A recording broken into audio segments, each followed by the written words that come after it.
Le pusimos este curso como título, Filmar la vida, transformar el mundo, justamente porque, bueno, filmar la vida es algo justamente muy característico del cine documental. Dentro de lo que es el mundo del cine, digamos, el cine documental es el modo que tiene una relación privilegiada con la realidad, con el mundo histórico, y por eso, bueno, por eso filmar la vida. Y transformar el mundo porque también a lo largo de toda la historia del cine documental y de las distintas experiencias y autores que vamos a ir viendo y recorriendo en el curso, vamos a ver también que el cine documental está muy relacionado con una voluntad transformadora, una voluntad de compromiso social, y también muy cruzado también por distintos intereses de búsqueda, digamos, de un cambio político más abiertamente, o más directamente o más indirectamente, pero toda la historia del cine documental va a estar cruzada por esto, y por los distintos eventos de conflictos y de la lucha de clases durante todo el siglo XX. Así que eso lo vamos a ir viendo, por eso nos parecía ese título como para resumir la idea del curso. Y bueno, antes de empezar, igual lo que les queríamos también como dejar más en claro, que este curso es un curso introductorio, porque toda la historia del cine documental es muy amplia, muy rica y muy diversa, y no alcanza ni un año para poderla abordar y ver en profundidad, pero que este curso es una introducción, sobre todo porque tenemos 3 encuentros donde vamos a ver más un pantallazo muy general de las distintas corrientes históricas, de las más importantes incluso que nos parecen a nosotros, y otros 3 encuentros donde vamos a ver más elementos de realización y del lenguaje audiovisual. Entonces la idea es que este pantallazo sirva para todos los que no tengan ningún conocimiento, y los que tengan, quizá hay cosas que ya van a conocer, pero para que puedan, que sirva como un disparador, como un puntapié también para poder, a los que les interese, meterse de lleno con la bibliografía, con las películas, con tanto lo que nosotros podemos aportar como todo lo que se puede encontrar por distintos lugares. Ujú. Sí, Viole dice, tardaríamos un año en hacer una historia del cine documental, o en realidad 10 o 100, o sea, no se sabe, porque es una historia demasiado rica. Yo quiero también, no solo del cine documental, sino del cine en general. Quiero dejar en claro otra vez esto, porque lo que vamos a dar nosotros son, en un sentido, una guía, ¿no? Una guía de trabajo para que ustedes se puedan después hacer su propio camino. Y sobre todo hay una cuestión, hoy vamos a tratar un periodo que coincide con el nacimiento del cine en general, no solo el cine documental, o con el florecimiento del primer cine, y que abarca un momento demasiado profundo de la lucha de clases y de las transformaciones que se daban en el mundo entero. Estamos hablando de un periodo que tiene 2 guerras mundiales, o sea, la Primera Guerra Mundial, la Segunda Guerra Mundial, y en el medio procesos revolucionarios, no solo triunfantes como la Revolución Rusa, sino también la Revolución Alemana, el ascenso del fascismo, la Revolución Española. Es decir, que un proceso tan profundo como todos estos que se dan, no podemos más que decir que lo que vamos a hacer es una introducción a cómo el cine documental nace, crece, se diversifica, forma su lenguaje, etcétera, en esos momentos. ¿Está bien? Es una historia demasiado vasta para plantear que este curso la puede abordar más que de esa manera. Incluso hace poco murió Jean-Luc Godard, por ejemplo, hace una semana, 10 días, y por ejemplo él entroncaba la historia del siglo XX con la historia del cine, ¿o no? O sea, entonces, más que nunca, esto es una introducción. Y hay otro motivo por el cual nosotros nos planteamos dar el curso, y que tiene que ver también desde nuestra militancia, digamos, de nuestras propias realizaciones. Hay compañeros, por ejemplo, acá que también son de la Izquierda Diario, y nos parecía que era muy importante para todos, pero también para aquellos que hacen periodismo o que están intentando pensar y trabajar con audiovisual sobre la realidad, que hoy hay un mundo saturado de imágenes que te empuja constantemente a la superficialidad, ¿no? Si alguno de ustedes trabaja en publicidad o conoce los debates que se dan, todo el tiempo se está diciendo, bueno, acorten ese video, háganlo más cortito. Parece que los videos tienen que durar, no, antes era 1 minuto, después 30 segundos, 15 segundos, porque es una historia de Instagram, y después no sé qué te van a decir, tirad 10 fotogramas y que salga, ¿no? Vamos a llegar a la foto, al flyer, digamos. Entonces, hay un problema ahí que tiene que ver con una pregunta que nos tendríamos que responder o ayudar a responder durante todo este curso, que son estas 6 encuentros que vamos a tener, que es cómo poder contar historias profundas a partir de lo real en un mundo que te exige todo el tiempo que no lo hagas. O sea, que en realidad sea superficial y que navegues en las redes todo el tiempo a la hipervelocidad, olvidándote casi, ¿no?, de lo que está sucediendo. Ese es uno de las pulsiones más importantes por lo cual nosotros pensamos que este curso lo queríamos dar. Sin más, vamos a entrar a los debates sobre la definición, Sí, ¿qué es el documental? sí, queremos ver primero, bueno, algunas definiciones, ¿no?, sobre el cine documental, que esto también genera también distintos debates, distintos puntos de vista. En primer lugar, tenemos que pensar que cualquier definición que hagamos también es abierta y tiene que ver también con un momento histórico y social, y que las definiciones y las visiones de lo que puede ser el cine documental también van y fueron cambiando, y que también esos cambios tienen que ver con los impactos que hacen también las distintas innovaciones tecnológicas y las distintas transformaciones que van existiendo. Pero bueno, más allá de esto, lo que nos interesa plantear a nosotros es que, una primera cuestión es que el cine es uno solo, no es que está la ficción y el documental. Hay un lenguaje, una forma de comunicarse a través de imágenes y sonidos que es el cine, y que es uno solo, o sea que el lenguaje audiovisual, comunicar a través de la combinación de distintos planos y de distintos sonidos, el montaje, contar una historia, sea lineal o no lineal, sea fragmentada o sea continua, apelando a distintos recursos que tiene el lenguaje, son elementos comunes tanto a la ficción como al documental. La ficción y el documental utilizan el mismo lenguaje, hablan el mismo idioma. Ahora, ¿en qué se diferencian? Se diferencian centralmente en los materiales en los que trabajan. O sea, el documental trabaja con la realidad, con el mundo real, con el mundo histórico, con personajes reales, con escenarios reales, y la ficción trabaja con lo que sería un artificio mayor, digo un artificio mayor porque el documental también utiliza la puesta en escena, pero en la ficción es lo central, la puesta en escena, la construcción de un espacio propio. Entonces, como a nivel más sintético, lo que podemos decir que el documental, cuando hace una película, la realidad existe y lo que va a filmar, el material que va a filmar existe antes y existe después de que se filme la película, o sea, existe siempre, más allá de que se haga o no se haga ese documental, esa realidad existe. En cambio, para la ficción, lo que se va a filmar existe únicamente para ser filmado, o sea, únicamente porque se pensó un guión, se buscó a los actores, se ensayó con esos actores, se trabajó en una escenografía o se buscó la locación, y existió y se formó para eso. Esa es, digamos, una de las principales diferencias. Pero bueno, también hay otras. Que... Sí, quisiera remarcar otra vez este aspecto que tiene que ver con el cine es uno solo, ¿no? Y que solo la diferencia existente o una de las principales diferencias existentes entre documental y ficción tiene que ver con el material con el que se trabaja. Esa es una clave, porque existe normalmente una idea que está muy asociada también a la idea del documental pensado al estilo, no sé, tipo Discovery Channel, ¿no? O sea, te cuento la vida del león, ¿no? O esos tipos de documentales expositivos, etcétera, en las cuales se dice, bueno, el documental como que no tuviera un... Como que no es cine. A como veces que no es la gente cine, dice, claro. voy a ver una película, no, voy a ver un documental. Claro, vas a ver una película o un documental. No, todo es cine, todos son películas en realidad. Y en realidad todos están basados...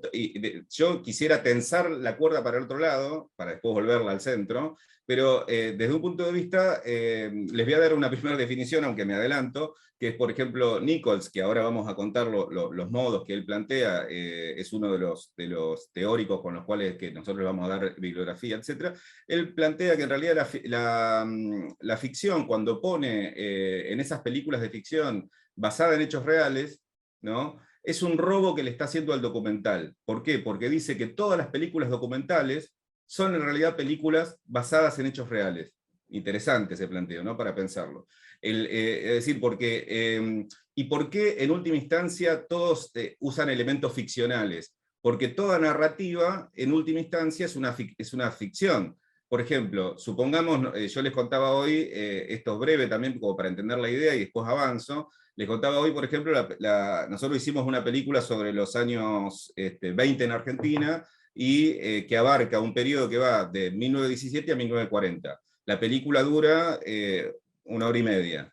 Bueno, si comprimimos 20 años en 1 hora y media, no me digan que eso no es una enorme narrativa y una gran ficcionalización de la realidad. O sea, para que la película estuviera relacionada directamente con la realidad, debería durar 20 años, digamos, de alguna manera, y ser tan expansiva y tener tantos planos que sería imposible de filmar. Es decir, toda narrativa es una ficcionalización en última instancia sobre la realidad. Ahora, volviendo al centro, digamos, eso es como decir todo sería ficción. Bueno, no, porque al tratar con materiales diferentes, digamos, entonces eso da una diferencia cualitativa igualmente en las narrativas que tiene.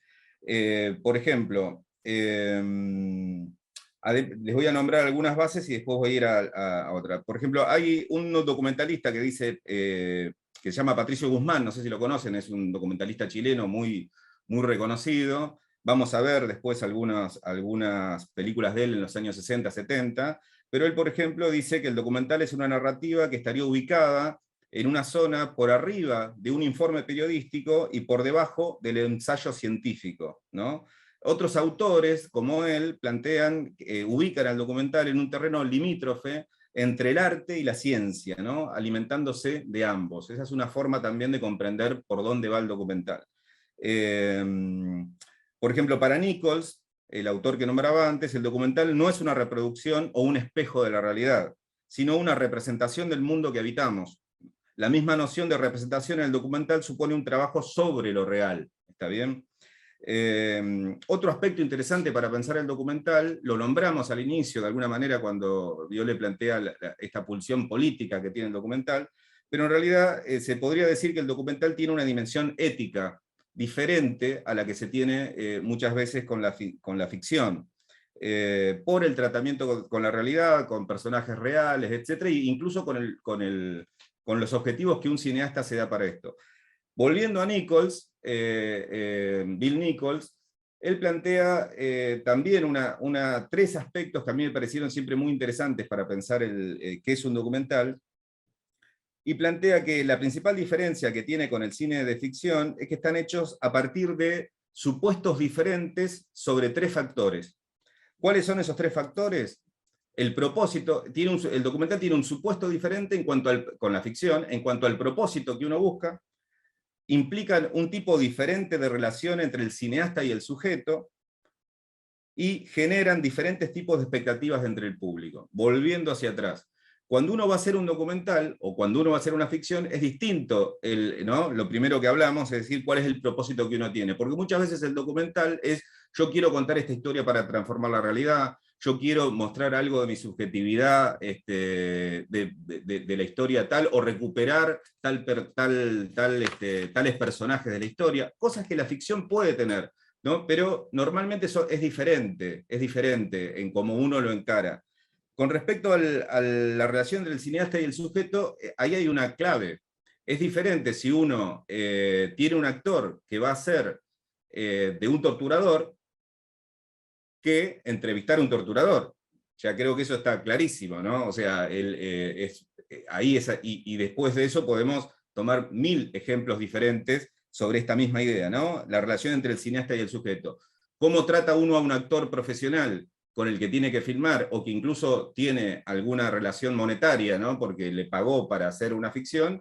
¿Cómo trata uno a una persona real que está o sufriendo o no, con la cual tiene que establecer un vínculo para poder filmarlo y hacer un documental? Nada que ver, digamos, con lo que es la ficción. Y generan diferentes tipos de expectativas entre el público. Esto es una realidad completa. Es decir, es muy diferente la actitud también que el público tiene de qué espera encontrarse en un documental, qué espera encontrarse en una ficción. Ahora, esto no quiere decir que mucho de esto que se plantea no tenga algún tipo de relación en las ficciones también, ¿no? O sea, si uno maltrata a los actores, sucederán distintas cosas. Si uno, y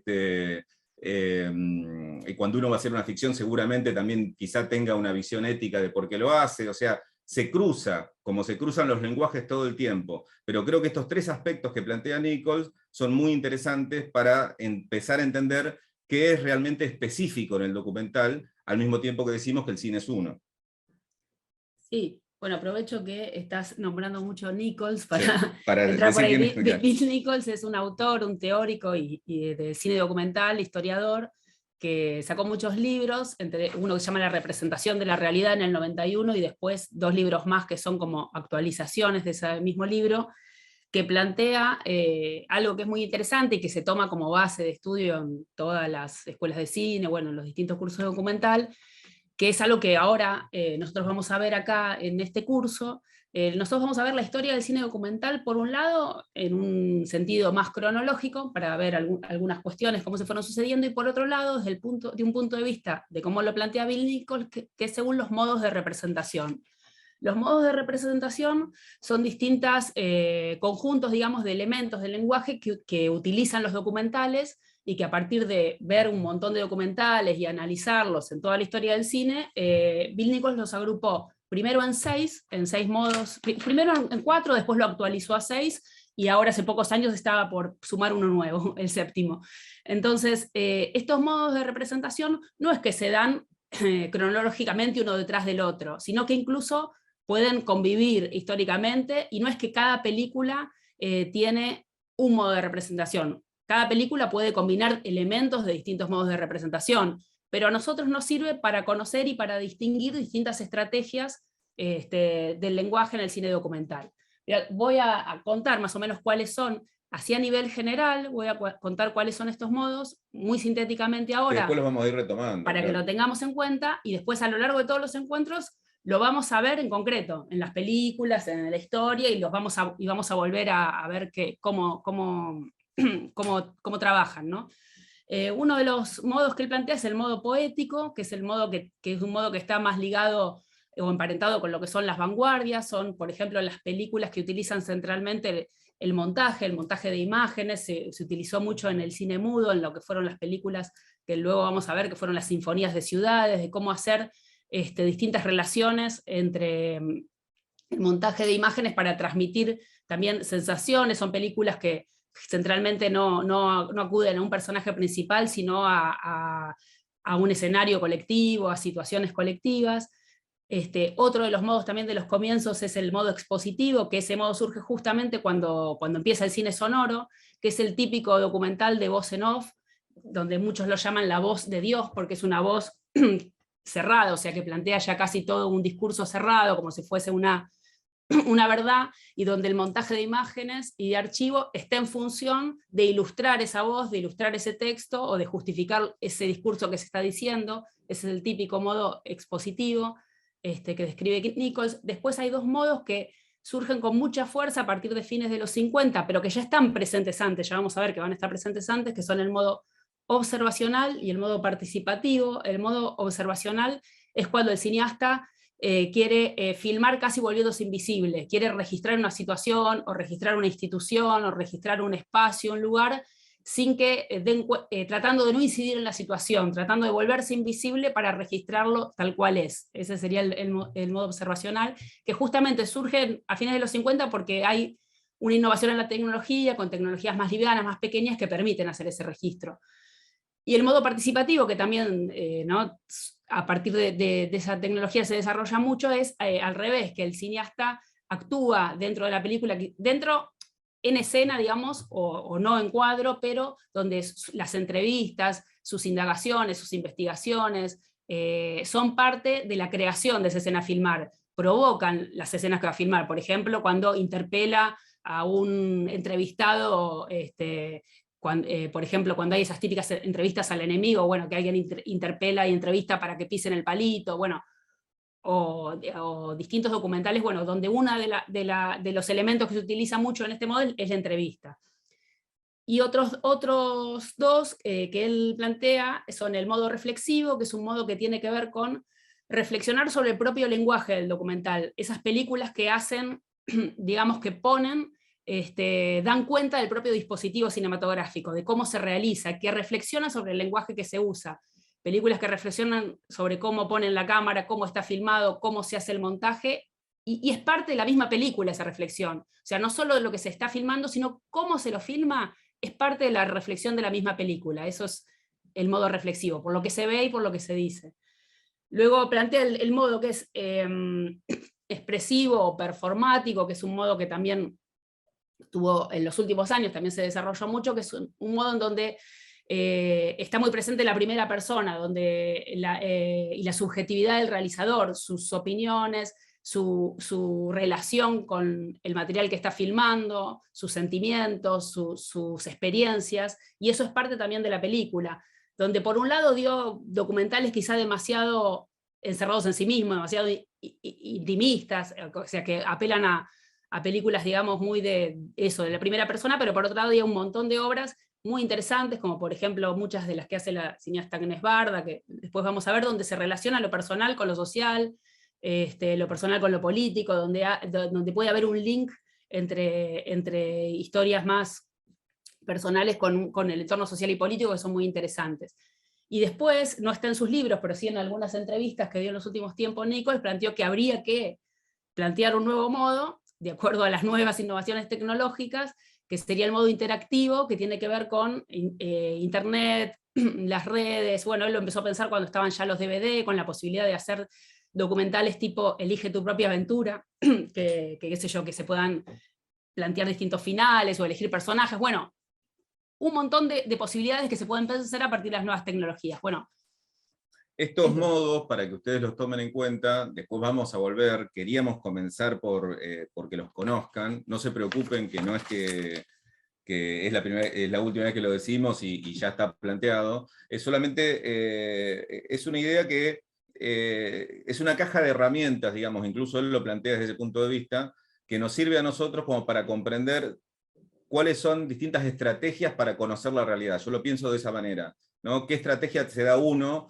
para su documental? Después, con el conocimiento de los distintos modos y de acuerdo a la historia que uno quiere contar, estos son una caja de herramientas porque dice, resulta que para entender mejor la realidad a la cual me quiero acercar, me sirve el modo participativo, por ejemplo, ¿no? No sé, que ese modo se suele ver, no sé, en luchas obreras, ¿no? Que hay grandes huelgas, van los cineastas, hablan con los trabajadores, son parte de la misma, por ejemplo, ¿no? Pero si uno va a una institución, quizás una escuela o una universidad, y quiere filmar cómo funciona, quizás ese modo no va el observacional, ¿no? Entonces son distintas herramientas, lo que quiere decir que después se pueden cruzar, fusionar entre sí, no estar tan claros, pero a veces quedar esquemáticamente, digamos, tenerlo esquemáticamente, sirve para después uno abordar la realidad de determinada manera. Ahora, a medida que avancemos, vamos a ir viendo cada ejemplo de película y vamos a ver a qué modo pertenecen, ¿no? O entre qué modos fusionan. bien. Vamos a la historia, ¿estás bien? Bueno, vamos primero a ¿Cuándo surge el cine ¿cuándo documental? Surge el cine documental, ¿no? Esto también ya es un debate entre distintos así, historiadores y cineastas y teóricos. Hay un sector, como por ejemplo uno de los textos que les vamos a dar, que es Eric Barnow, que es un libro clásico de documental, que plantea que el cine surge documental, que el cine nace documental. Esto lo plantea mucho justamente porque los hermanos Lumière, que son los creadores del cine, lo primero que filman son un registro de la realidad. De hecho, una de las primeras cortos es la salida de los obreros de la fábrica Lumière, que ellos filman a su propia fábrica y los obreros saliendo de ahí, y además que lo que se genera después son lo que se llaman las vistas Lumière, que ellos mandan camarógrafos, con el invento que crean para hacer el cine, la cámara Lumière, mandan camarógrafos a todo el mundo para hacer distintas vistas, centralmente de eventos de la gran burguesía, de los sectores del poder, eventos así institucionales. Los filmaban para después, obviamente, podérselos vender a estos Estamos sectores. hablando de fines del siglo XIX, ¿no? Claro, a partir de 1895, el surgimiento del cine. Y también hacen una especie de vistas turísticas. Sí, agregan que la salida de las obreras, sí, que eran mayoría mujeres, sí, es verdad. Y bueno, esta forma, ¿no?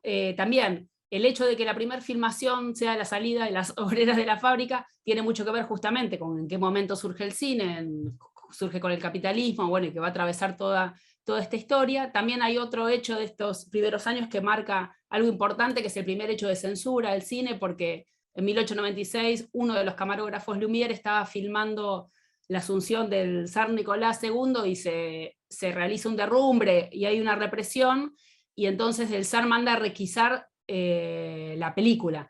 Y eso muestra también cómo empezaban a ver la importancia que tenía registrar un documento, el documento histórico filmado, porque no querían que eso se vea, porque había sido, bueno, algo muy, muy importante, una represión grande, y bueno, muchos lo plantean como el primer acto de censura.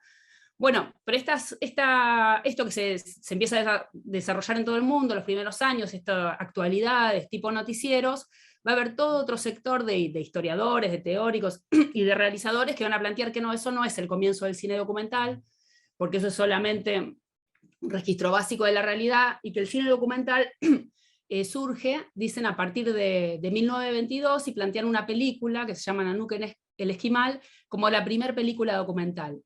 De hecho, hay una persona que es John Grierson, que después vamos a ver, que es el fundador de la escuela documental inglesa, que es el primero que emplea el término cine documental, y que lo hace a partir de una crítica que hace una película de Robert Flaherty, que es el director, realizador de Nanook el Esquimal. Bueno, la historia de esta película, ¿por qué es tan distinta esta película? ¿Y por qué es distinta a esto que hacían los Lumière? ¿Y por qué es algo nuevo y se le puede llamar documental para todos estos historiadores y realizadores? Lo que sucedió fue que Robert Flaherty era un explorador, ingeniero en minas, va al norte de Canadá a hacer un trabajo de exploración y lleva una cámara, más o menos primero en 1913, filma un montón y se entusiasma con la gente que vive ahí, que son los inuit, son los esquimales que ahí viven, filma mucho, y después cuando vuelve dice, bueno, voy a hacer con esto una película, se pone a hacer todo un montaje, y bueno, resulta que se estaba fumando un cigarrillo y en un momento se le prende fuego todo lo que había filmado durante 2 años, y entonces él lo que plantea es que eso fue como una especie de desgracia con suerte, porque todo lo que había filmado y cómo lo estaba editando no le podía encontrar la vuelta. Decía, esto yo lo que hice fue filmar todo lo que había y ahora no sé cómo montarlo, no sé qué historia contar con todo esto. Eso es lo que pensaba entonces. ¿Qué hace? Saca conclusiones y dice, voy a volver a filmar. Consigue plata, va 5 o 6 años después a filmar al mismo lugar, porque yo quiero contar la historia de estos esquimales. Pero lo que hace es una estrategia distinta, ya habiendo visto también mucho cine de ficción, que estaba desarrollando también el lenguaje en Estados Unidos, con distintos directores y todo, empieza a aprender cómo contar una historia. Entonces lo que hace ahora no es filmar todo, los esquimales y todo lo que tenga alrededor, sino dice, ahora voy a filmar la historia de una familia. Cómo es esa familia, voy a presentar quiénes son, cómo se llaman los personajes, cómo viven, cómo hacen para sobrevivir en un ambiente tan adverso, cuáles son sus luchas por la supervivencia, cómo son cuando salen a cazar, qué obstáculos se enfrentan. Voy a contar una historia, digamos, que tenga una progresión dramática, que tenga elementos que lleven al lenguaje a contar una progresión dramática. Y voy a usar también todas las posibilidades que ya está teniendo el lenguaje audiovisual, las distintas posibilidades de combinación de planos, de ángulos de cámara. Voy a pensar el montaje para contar esa historia. Entonces, eso es una película completamente distinta a la que había hecho antes, con el mero registro, y causa mucho impacto. Primero nadie se la quiso estrenar, porque le decían a nadie le va a interesar el documental, y resulta que cuando la estrena de forma más independiente, porque las distribuidoras de ficción no se la querían estrenar, tiene un éxito enorme, y la gente va al cine a verla porque empatiza, porque es una historia que muestra personas con todas sus problemáticas humanas, y les llega, y la gente se entusiasma con ir a ver documentales al cine. Y aparte inaugura también un tipo de documental que es el de contar civilizaciones lejanas, claro, digamos, ¿no? O sea, formas de vida completamente diferentes a las formas de vida occidental, digamos, claro, donde después se consumen. Y de hecho utiliza tanto los recursos de la ficción, como es por ejemplo la puesta en escena, que una de las cosas que hace, por ejemplo, para filmar un iglú, construye un set, hacen medio iglú con hielo, porque si no, no podían filmarlo de adentro, porque no había luz. Entonces es toda una construcción distinta, cómo se piensa para hacer la película. Eso llevó a que hubo debates de Hubo si era debates donde, documental o no, claro, pero en realidad eso fue un acuerdo incluso con la gente que vivía así, que decía, para mostrar cómo vivís vos en tu iglú no puedo meter la cámara, necesitamos cortarlo al medio. Entonces no era realmente la vivienda, pero al mismo tiempo era la única forma de mostrar la realidad, ¿no? Eso también lleva a comprender cómo trabaja el documental, ¿no? Uh-huh.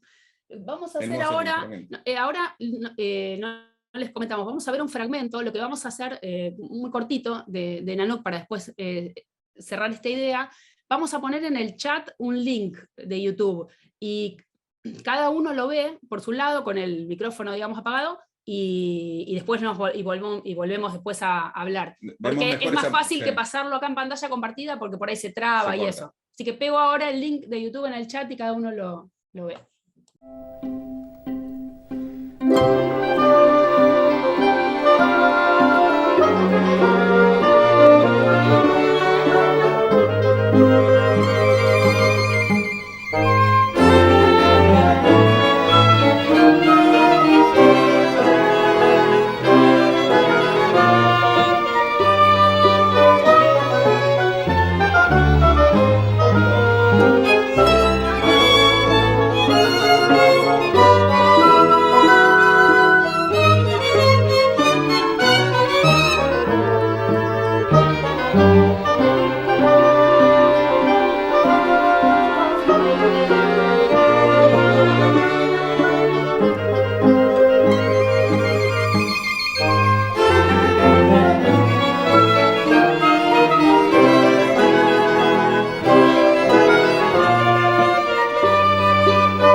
Bueno, en los dos fragmentos es uno del comienzo, cómo va presentando a todos los personajes de la familia, que también los presentan con su nombre y todo, casi como una película de ficción. Y bueno, y esta escena del iglú que les contaba, ahí está remontada para hacerlas más chica para verla acá, cómo muestra la parte interior y la parte de afuera, y obviamente, ¿no? que sin haber hecho ese set del medio iglú no lo hubiese podido filmar. Y después al final pusimos todos los afiches para que vean el impacto que tuvo. Se difundió después en todo el mundo la película, la veían por todas partes.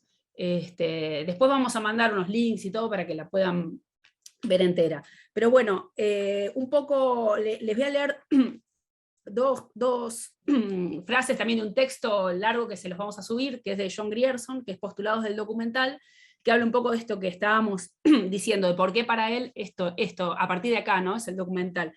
Él plantea, hablando de los films previos, ¿no? De los tipos de vistas de noticieros, dice, a estos films, desde luego, no les gustaría que se les llamara instructivos, pero a pesar de todas sus disfraces, eso es lo que son, no dramatizan, ni siquiera dramatizan un episodio, describen y exponen, pero en cualquier sentido estético, solo rara vez son reveladores.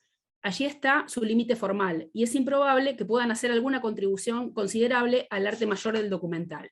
El documental realista, con sus calles, ciudades y suburbios pobres, mercados, comercios y fábricas, ha asumido para sí mismo la tarea de hacer poesía donde ningún poeta entró antes. El documental no es más que el tratamiento creativo de la realidad, que esa es, bueno, una de las frases que siempre se conoce que dijo John Grierson, bueno, remarcando esto, ¿no? Que el documental es documental a partir de que narra una historia, de que utiliza todos esos elementos. Después ellos van a reivindicar a Flaherty por esto, pero también lo van a criticar porque toma todas sociedades muy antiguas y porque no pone, digamos, su cámara en la sociedad que tiene alrededor, que para Grierson, y lo que vamos a ver después de la Escuela Documental Inglesa, era una sociedad muy dinámica, muy cambiante, con el trabajo, con los trabajadores, y que era lo que a donde ellos van a apuntar. Pero bueno, eso después lo vemos. Sí, ahora yo voy a saltar hacia otro lado, pero antes remarcar que acá hay una diferencia muy grande entre tener un documento y hacer un documental, ¿no? Entonces, el planteo que, digo, como para resumir un poquito lo que fue contando Violeta antes, que vimos en la primera parte. Es decir, algunos planteaban el cine nació documental porque filmó un plano de la salida de la fábrica. Para algunos dicen no tiene narrativa, es un documento histórico, ¿no? Y entonces dicen, ¿el documental comienza dónde? Cuando hay una narrativa, y esa narrativa genera un montón de debates porque rompe en un sentido el plano fijo, etc. Tiene que haber una historia, ¿no? Una historia con progresión dramática. Es decir, empieza esta idea de la ficción en el sentido narrativo de la utilización de ese término. Bien, hasta acá, antes de seguir, porque me voy a meter en cine soviético, ¿alguna pregunta, alguna duda, algo que se quiera plantear? Una reflexión. Hay compañeros que van poniendo ahí algunas cosas. ¿O seguimos? Bien. Continuamos entonces. Bien, entonces tenemos que en 1922 se estrena Danube y que es visto por muchos como el comienzo del documental, ¿no? Pero podríamos decir que esto está pasando en una parte del mundo, pero en otra parte del mundo, la Unión Soviética, en ese momento, también, sobre ese mismo año, 1922 más o menos, también hubo una explosión documental enorme, gigantesca, ¿no? Antes de meterme específicamente en este desarrollo, hago un pequeño paréntesis para entender cómo se veía el cine en ese momento. El cine en ese momento era la nueva tecnología que estaba revolucionando y cambiando toda la cultura de masas, o al mismo tiempo podríamos decir, generando también la cultura de masas, ¿no? A un nivel parecido o equivalente o superior a lo que nosotros conocemos con Internet. Digo, para tener una idea básica de lo que estamos hablando, porque siempre es difícil trasladarse al pasado, ¿no? Siempre es difícil comprender qué sucedía en otro momento. Incluso desde mi punto de vista superior a Internet. ¿Por qué? Porque el cine es un arte y que lo posibilita una tecnología que surge a finales del siglo XIX, pero es un arte que no existía antes. Imagínense ustedes la posibilidad de generar un arte nuevo, es decir, la pintura, la literatura, el teatro, etc., venía desde hacía siglos, algunos milenios, ¿no? La pintura, la música. Y entonces de golpe aparece una tecnología que permite un nuevo arte. Y al mismo tiempo están surgiendo en el siglo XX, al principio del siglo XX, nuevas tecnologías más allá del propio cine, es decir, el avión, el barco de vapor, la ametralladora, el teléfono, es decir, imagínense que entonces es una situación ultra cambiante en la realidad cultural. Y la principal tecnología que surge el nuevo arte es este cine. Entonces, ese nuevo arte no tenía un lenguaje, no había claridad de cuáles eran los usos de ese lenguaje, ¿no? El potencial que tenía, hasta dónde se podía llevar ese potencial, qué límites tenía, cómo se consumía, ¿no? Es decir, es una situación muy profunda la que viven. Incluso hay un teórico que se llama Perry Anderson, que en realidad es un teórico que se podría, digamos, meter dentro del marxismo, digamos, de un teórico marxista, que tiene una lectura del surgimiento de lo que se llamaron en ese momento las vanguardias artísticas, ¿no? que el cine también va a estar muy influenciado por esto, y sobre todo el cine soviético, del cual voy a hablar ahora. Las vanguardias artísticas nos referimos a el dadaísmo, el surrealismo, el futurismo, el expresionismo, ¿no? Todas rupturas con las viejas academias artísticas en muchos planos, surrealismo en el plano de la poesía, por ejemplo, ¿no? El expresionismo, que también tiene que ver con el cine, el futurismo tiene que ver también con la pintura y con el cine, etc. También hay revolución en el teatro. Bueno, él dice que hay tres coordenadas por las cuales surgen estas vanguardias, y dice que serían el choque entre la vieja sociedad y la nueva, ¿no? O sea, una industrialización rápida o a medias en algunos países, pero ese choque es una de las coordenadas. La otra es una tecnología de inventos espectaculares, que es la que acabo de nombrar, ¿no? Barco de vapor, radio, cine, rascacielos, automóviles, aviones. Y la tercera es un horizonte político incierto, abierto, por la posibilidad de la revolución socialista, ¿no? Como algo real, posible. Entonces, esos tres factores, políticos, tecnológicos nuevos, de la industrialización, etc., es lo que permite o lo que le da un marco para el surgimiento de estas nuevas formas de pensar el arte. Entonces, cuando se discute el cine en el mundo entero, pero en la Unión Soviética, surgen un montón de preguntas que son las preguntas que uno se haría si le aparece algo así, ¿no? Y quiere trabajar con ello. Es decir, ¿qué es el cine? Que todavía es una pregunta a responderse hasta hoy, ¿no? ¿Qué es el cine o cuál es la especificidad del cine respecto de otras artes? ¿Cuál es su lenguaje o sus lenguajes? ¿Cómo lo recibe el público? ¿Qué provoca en el público? ¿Cuál es su potencial? ¿Cuáles son sus límites? O sea, los cineastas soviéticos se preguntaron todo eso, y lo interesante que tuvieron respecto a los cineastas de otras partes del mundo, que también se hacían las mismas preguntas, es que ellos experimentaron mucho y intentaron responderse a estas preguntas realizando películas y produciendo teoría escrita. Eso es diferente a lo que sucedió en otras partes del mundo. Al punto tal que, por ejemplo, pero no estaban aislados, ¿no?, en la Revolución Rusa, sino que al punto tal que veían lo que sucedía en otras partes del mundo e intentaban apropiarse de eso. Por ejemplo, no voy a hablar de él, pero por ejemplo, David Griffith, que es uno de los cineastas de la historia del cine mundial más reconocido, pero también norteamericano, y en realidad un derechista, o sea, un vanguardista, modernista, reaccionario, digamos, un tipo que hace, por ejemplo, la película El nacimiento de una nación. Es una película ultra innovadora en el lenguaje audiovisual. Pero los cineastas soviéticos ven esa película y nos dicen, fascista, qué sé yo, o sea, lo dirían, pero al mismo tiempo toman la película y dicen, qué interesante todo lo que esta persona descubre en cuanto al lenguaje, lo toman, ¿no?, y innovan sobre eso. Es decir, que eran una esponja, digamos, para decirlo de alguna manera, los cineastas soviéticos. Bien, y todo esto es fundamental para nosotros porque es interesante tener en cuenta. Nosotros vivimos en la parte occidental del mundo, digamos, ¿no?, en el patio trasero norteamericano, y entonces lo que tenemos en la cabeza y lo que vemos y lo que nos forma, digamos, las formas de gusto, etcétera, y de consumo y nuestra historia, etcétera, es el cine norteamericano. Y el cine norteamericano construye su historia también a partir de contar que Hollywood es el que casi que creó la fábrica de ilusiones, el cine, ¿no? Tiene algo de razón, pero lo que oculta es que en los años 20, y en realidad durante todo el siglo XX, por lo menos hasta la caída del muro de Berlín, pero por lo menos hasta los 60, 70 seguro también, en realidad había dos grandes polos, y en los 20 seguro, había dos grandes polos industriales de producción cinematográfica que tenían una influencia mundial. Uno era el que estaban haciendo el polo de Hollywood, que estaban haciendo en Estados Unidos, y otro es el polo soviético. Es decir, que incluso tiene una clave para poder ser industrial, que es el decreto de expropiación de toda la industria cinematográfica y fotográfica que decreta Lenin en el año 19. Es decir, y eso permite incluso que muchos realizadores puedan acceder a la producción cinematográfica industrial, nada más que sobre bases diferentes, no capitalistas, sino bajo un Estado obrero. Entonces hay una cuestión material que permite el surgimiento de esto.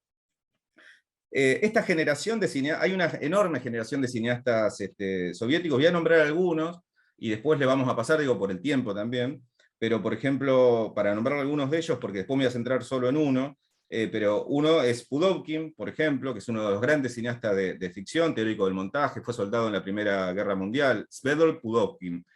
Hace La Madre, por ejemplo, que es una película hermosa, digamos, en 1926, El fin de San Petersburgo, que es sobre la Revolución Rusa, en 1927, Lech Kuleshov, por ejemplo, que también vamos a ver alguna cosa de él, que es un pionero, teórico, experimentador del montaje, tiene también películas, hasta tiene una película de ciencia ficción, la primera considerada película de ciencia ficción de un largo, que es El rayo de la muerte, en 1925. Esfir Shub, que vamos a hablar también en algunas cosas, mientras vamos a ir tomando, que es una editora, pionera del documental de archivo, ¿no? Era parte del movimiento estudiantil en el momento de la Revolución. Documental de archivo es interesante porque vieron que ahora se estila mucho esta cuestión de busco en el pasado, busco y hago un, ¿no? tipo Netflix que te hace el documental sobre todo el archivo de Vietnam. Bueno, ella lo hizo con la dinastía Romanov, cuando nadie había hecho eso, ¿no? O sea, estamos hablando de gente muy, muy, muy pionera en lo que realizaba. Dovzhenko también, que había sido militante comunista, es uno de los principales cineastas junto con Pudovkin y Eisenstein. Elisabetta Svilova, también, que era editora desde los 14 años, editora de películas, una de las que filmó El hombre de la cámara, después vamos a hablar de esta película. Medvedkin, que fue soldado en el Ejército Rojo, militante comunista, y tiene historias profundísimas que si podemos en un momento la vamos a hablar, alrededor del uso del cine casi como televisión, en el sentido de que filmaban, revelaban y proyectaban en el mismo día, ¿no? Hacían lo que la televisión hace, pero con el cine. Bueno, y sobre todo hay dos personalidades influyentes en el cine soviético, que son Eisenstein y Vertov, ¿no? Sergei Eisenstein y Siga Vertov. Eisenstein se lo considera el fundador, en un sentido, uno de los grandes fundadores teóricos, el principal quizá teórico del cine mundial de ficción, aunque también sus películas se podría decir que fusionaban ficción y documental, más allá de que él trabajaba con el cine de ficción, y Vertov, que es considerado uno de los fundadores del cine documental, ¿no? Bien. ¿Cuál es la génesis, digamos, uno de los planteos principales que a mí me parece, lo dije antes también, pero lo quiero remarcar acá, con respecto a cómo pensaban el cine los soviéticos, es que para mí estaba más difuminada la separación entre cine de ficción y cine documental, ¿no? Por más de que entre ellos tenían enormes debates. Por ejemplo, Vertov y Eisenstein, que los nombré, uno documental, el otro ficción, tenían acalorados debates alrededor de la importancia del cine de ficción o la importancia del cine documental, y alrededor de cómo era el lenguaje del cine, ¿no? Y cómo utilizarlo, etc. Debates muy, muy, muy fuertes, incluso de choques, textos en contra del otro, etc., en el mismo estilo de estos manifiestos programáticos, ¿no? Artísticos, entre los cuales era casi como que el otro era el enemigo, ¿no? Parecía en el debate. Sin embargo, por ejemplo, hay teóricos que hoy, vistos desde el futuro, desde ahora, desde el presente, por ejemplo, el mismo Godard planteaba que para él, Vertov y Eisenstein eran dos brazos distintos de un mismo cuerpo, dice en un momento, ¿no? Por más que entre ellos chocaban, uno decía, por ejemplo, Vertov decía, quiero hacer el cine ojo, ahora voy a explicar algunas cosas. Eisenstein decía, yo soy el cine puño, porque aparte le llamaban así, y chocaban entre ellos. En realidad, él decía, eran dos polos de una misma comprensión del cine, ¿no? Y esta idea de difuminar documental y ficción es interesante. Voy a detenerme un segundo en esto, porque por ejemplo las películas de Eisenstein, como El Potemkin, o vamos mejor, La Huelga, son películas que uno las puede mirar como si estuviera viendo un documental, escenas documentales. O sea, La Huelga parece un documental muy vívido sobre una huelga, digamos. Y sin embargo es una película de ficción. O cuando filma Octubre, la filma con masas que habían estado en la propia revolución. Entonces, la misma gente que había estado saliendo a las calles y manifestándose, hace de sí misma 10 años después para filmar la película. Por lo tanto, ¿es un documental o una ficción? ¿No? Incluso él mismo discutía sobre ese problema y no le gustaban los actores profesionales, y de hecho, cuando filma otra de las películas, que es Lo viejo y lo nuevo, la actriz principal es una que trata sobre los campesinos y la reforma agraria que se estaba haciendo. La actriz principal es una campesina real, digamos. Bueno, entonces todo es discutible y esto está completamente fusionado o fluido, digamos. La personalidad sobre la cual vamos a trabajar es Siga Bertov, ¿no? Porque, digamos, por esto que contaba de que es considerado uno de los fundadores del cine documental.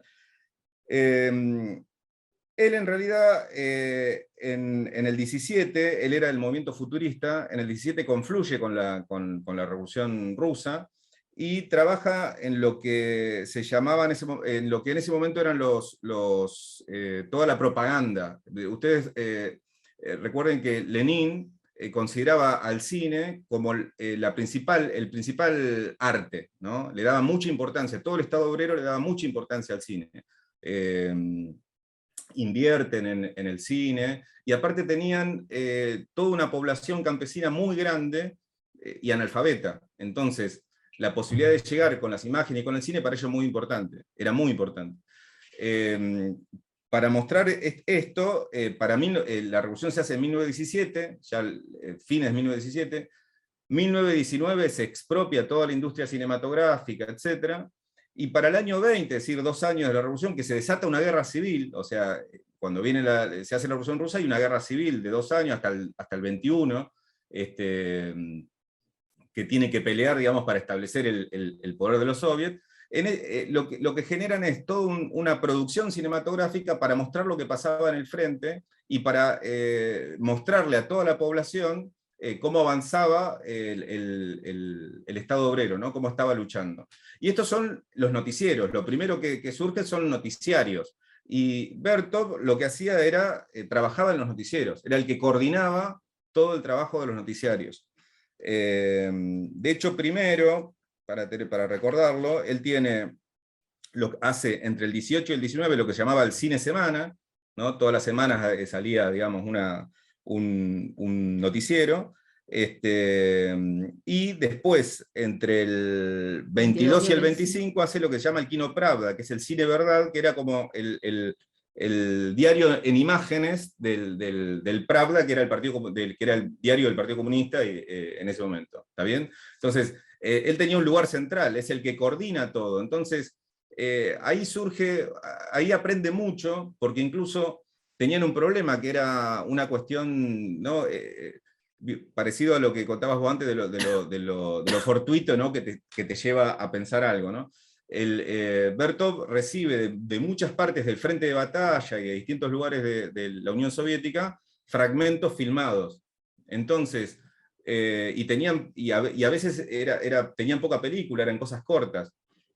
Entonces él comienza a investigar y a pensar que el montaje, que ahora vamos a ver qué significa, era la base del cine, que es algo que también plantea Eisenstein, ¿no? El montaje como la base del cine. ¿Y qué quiere decir? Porque él, teniendo tantos fragmentos separados, tenía que contar una historia que no tenía un guión, ¿no? Entonces, recibiendo todos esos fragmentos de dos lados, tenía que armarlos y tenía que organizarlo para que vos entendieras algo. Y entonces el tipo empieza a descubrir que, de alguna manera fortuitamente, que la base de la narrativa del cine se da por el montaje de las imágenes, ¿no? La secuencia, una detrás de otra, que permite contar una historia.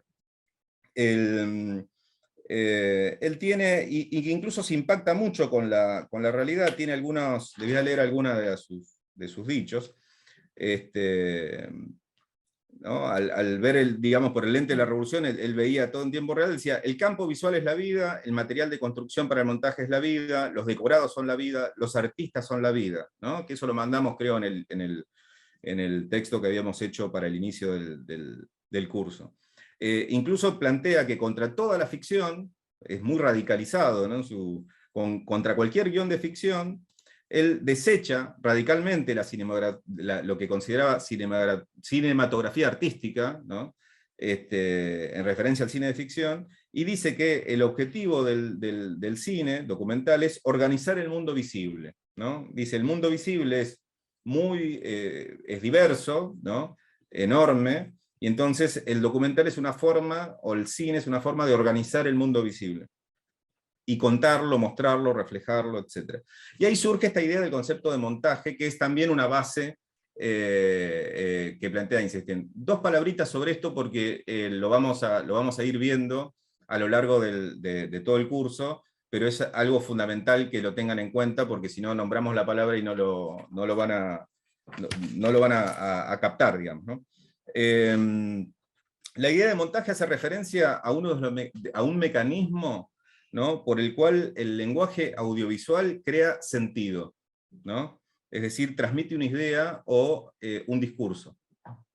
Es el mecanismo por el cual crea un sentido o un discurso. ¿Y en qué se basa? Se basa en una cosa tan simple como que una imagen junto a otra cambian su sentido, ¿no? Para hacerlo más simple todavía, los que estudiaron cine me van a decir, bueno, está diciendo algo muy simple, pero va a servir. Uno de los experimentos que más se conocen de esa época fue el efecto Kuleshov, seguramente algunos ya lo conocieron, que lo hace justamente Kuleshov, que lo nombré antes, que el experimento que hacen es que toman un actor que se llamaba Iván Moshvik, o como se diga en ruso, soy muy malo para eso, y ponen la misma cara, o sea, la misma toma de Iván, del actor, la misma, es decir, no la cambian, ¿no? Como si yo estuviera acá, así, y la ponen después al lado de un plato de sopa. Después la ponen la misma al lado de un ataúd y la misma al lado de una niña jugando. Y según ellos, según dice el mito de esta leyenda, la gente cuando lo ve, y eso sí se puede comprobar después porque hay muchos ejemplos, decían, cuando veían al lado de la sopa, decía, tiene hambre, qué bien que actúa, ¿no? Cuando ponen la misma cara al lado del ataúd, decía, qué triste que está, qué bien que actúa Iván. Y cuando lo ponen al lado del niño jugando, estaba feliz. Entonces descubren que la toma inicial, un plano cambiaba su sentido por el otro, ¿no? Entonces, es muy simple. Dos planos distintos generan una nueva imagen, que no existe sino en la mente del espectador, ¿no? Una imagen en la mente del espectador, y ese es el sentido. Bien, por ahora vamos con eso, vamos a tener un encuentro completo sobre montaje, ¿está bien? Pero esto les sirve para entender la idea básica, ¿no? O sea, del montaje, ¿no? Crear sentido a partir de las imágenes. Bien, siguiendo con Bertov. Bien, él funda en el año 22 el Consejo de los Tres, que en realidad lo hace con su hermano y con Elisabetta Svilova. Funda es un grupo de futuristas. El Consejo de los Tres es interesante porque entre ellos tres sacan los manifiestos, pero al mismo tiempo editan y hacen sus películas. Y ellos fundan también el movimiento Cine Ojo, ¿no?, que es de mirar la realidad, ¿no?, y transformarla. Y tienen un proyecto de construir un laboratorio de creación colectiva, que es muy interesante porque ellos pensaban que tenían que existir los kinox, que eran como grupos de producción cinematográfica distribuidos por la Unión Soviética, y que ellos aspiraban a que en un momento estuvieran distribuidos por todo el mundo, que filmaban y compartían entre sí las imágenes y producían materiales audiovisuales. ¿Les parece? Es parecido a Internet esto que los tipos querían. Incluso él proyecta ideas, Bertov es tan, digamos, tiene una visión tan profunda que en un momento él plantea: en un futuro próximo el hombre podrá transmitir simultáneamente por radio en el mundo entero los hechos visuales y sonoros registrados por una radiocámara, y debemos prepararnos para poner estos inventos del mundo capitalista al servicio de su propia destrucción. Es decir, el tipo incluso tiene un montón de textos en donde él va en el camino de la idea de la interactividad, que no es el único, hay un montón, ¿no?, que van en ese sentido. Bueno, y su obra más destacada, que esto es interesante, es lo que lo vamos a ver ahora un fragmento, es El hombre de la cámara, ¿no? Vamos a ver un fragmento y hablamos sobre ella, qué modo utiliza y qué innovaciones tiene. Acá pego el link en el chat para Sí, que ahí veamos. dice Kelia, dice, podríamos ver el ejemplo de Hitchcock. Sí, si lo Después, buscan el de efecto Kuleshov en YouTube, es interesante con Hitchcock. bueno, ahí ya está el Miren link. el hombre de la cámara.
Bueno, está al comienzo unos fragmentos de el aniversario de la Revolución, que es de 1918, que se ven cómo registran a todos los dirigentes bolcheviques y también escenas de la Guerra Civil, y después este fragmento de El hombre de la cámara, que es esta película también tan importante y fundamental del cine documental.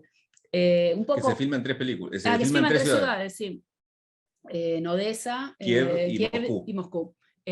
Pero parece la vida, digamos, de un día, de una ciudad, y que tiene mucho que ver también después con películas que salieron en esos años que se llaman Sinfonías de las ciudades, muy ligadas a las vanguardias, que es Berlín, Sinfonía de una gran ciudad. Y también hay otra que es muy interesante, que después les vamos a mandar el link, que se llama A propósito de Niza, de Jean Vigo, que es un cineasta anarquista, que la filmó también con el hermano de Berto, que en Francia, y que muestran también mucho desde un punto de vista de crítica de la sociedad de clases a una ciudad turística como Niza. También es interesante. Pero bueno, esta película, un poco por lo que hablábamos antes, de cuáles eran los modos de representación de este teórico Nichols, tiene mucho del modo poético, es una película bien, digamos, ejemplar de lo que decíamos que es el modo poético, pero también tiene elementos del modo reflexivo, por esto del cine que muestra cómo se hace el propio cine, que devela los secretos del lenguaje. Vieron que muestra, bueno, el hombre de la cámara, el camarógrafo por todos lados, y también la mesa de montaje, donde se ve a Elisabetta Svilova, que es la compañera de Siga Berto, que hace el montaje de todas sus películas, y se ve a ella en escena y se ve cómo corta cada cuadro. Y el mismo cuadro que estamos viendo lo vemos cómo lo está montando en la propia película, entonces hace esa reflexión, por eso es parte del modo reflexivo, y también se podría decir parte del modo observacional, porque también está observando, digamos, la ciudad, entonces va sumando. Hay una cosa ahí que siempre recuerdo y me gusta decirla, que es que Fernando Peña, por ejemplo, que es uno de los investigadores y archivistas del cine en Argentina, muy conocido, tiene un programa en la TV pública, etc. Cuando él presenta una de las presentaciones que hizo del hombre de la cámara, dice que casi todas las innovaciones que hace Berto en ese momento se siguen utilizando hoy. O sea, el tipo hizo innovaciones, por ejemplo, le digo, en el tiempo de duración de un plano, el tipo descubrió que, por ejemplo, junto con Svilova, en realidad descubren que 2 fotogramas ya los ve tu ojo, y entonces se van hasta ahí. O sea, en un momento en que la duración de los planos era mucho más largo, etc. Y hacen todo un montón de juegos que no se hacían. Subir la cámara hasta arriba de un edificio, ponerse abajo de un tren, subirse arriba de un tren, subirse arriba de un auto, cortar hacer pantalla partida, fundir imágenes entre sí, hacer, como vieron ahí, stop motion. O sea, es un delirio de recursos como nunca jamás se había hecho hasta el momento, y hecha en 1929, al punto que cuando la película se ve, incluso un sector le gusta y otros no entienden nada, digamos, ¿no? O sea, dice, ¿qué es esto que me están presentando, digamos? Sí.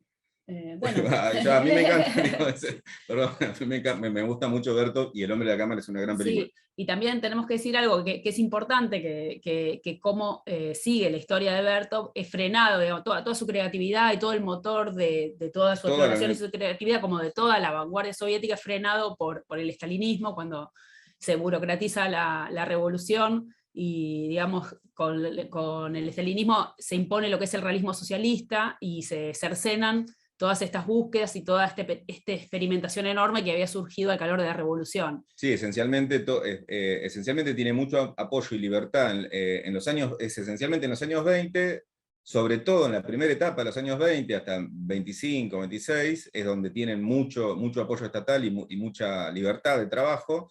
Después, hasta los 30, es mucho más difícil, pero todavía pueden hacerlo, y después de los 30, olvídate, o sea...